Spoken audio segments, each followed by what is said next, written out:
یہ عشرہ مغفرت کا عشرہ ہے۔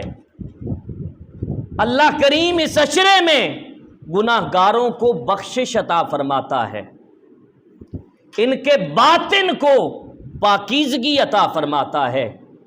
اس عشرے میں اللہ کریم سے بخشش کا سوال کریں، لیکن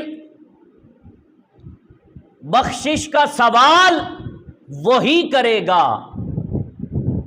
جسے اپنے آپ کو بخشوانے کی فکر ہے، مغفرت حاصل کرنے کی فکر ہوگی، جسے آخرت پر ایمان ہوگا، وہی بخشش کا سوال کرے گا۔ قرآن پاک کی تفسیر کے حوالے سے ایک نکتہ یاد رکھ لیجئے، اس کے بعد آپ جب بھی قرآن پڑھیں تو آپ ایک حلاوت محسوس کریں گے اس نکتے کو ذہن میں رکھ کے۔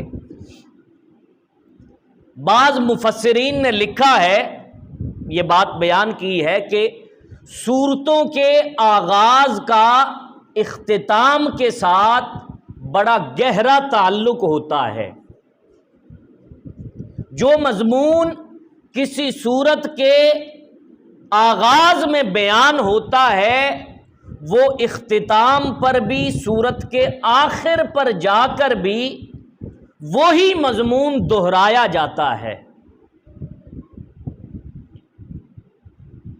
اگرچہ الفاظ مختلف ہوں، بظاہر مضمون مختلف نظر آئے، لیکن اصل میں وہی مضمون جو سورت کی ابتدا میں، آغاز میں ہوتا ہے، وہ کسی نہ کسی زاویے سے سورت کے آخر میں بھی بیان کیا جاتا ہے۔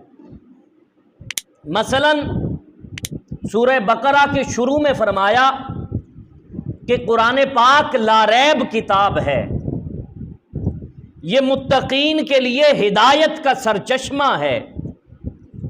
اب متقین کون ہیں؟ فرمایا الذین یؤمنون بالغیب،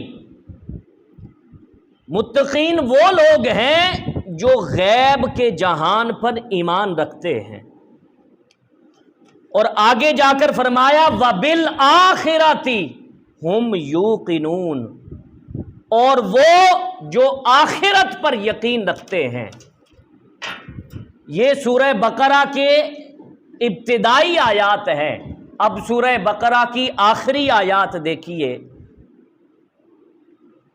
آخری آیت میں فرمایا، وہ دعا ہے جو اللہ رب العزت نے اہل ایمان کو سکھائی، وَاعْفُ عَنَّا وَاغْفِرْ لَنَا وَارْحَمْنَا انت مولانا، کہ اے اللہ ہمیں معافی عطا فرما، ہمیں بخشش عطا فرما، ہمارے اوپر رحم فرما۔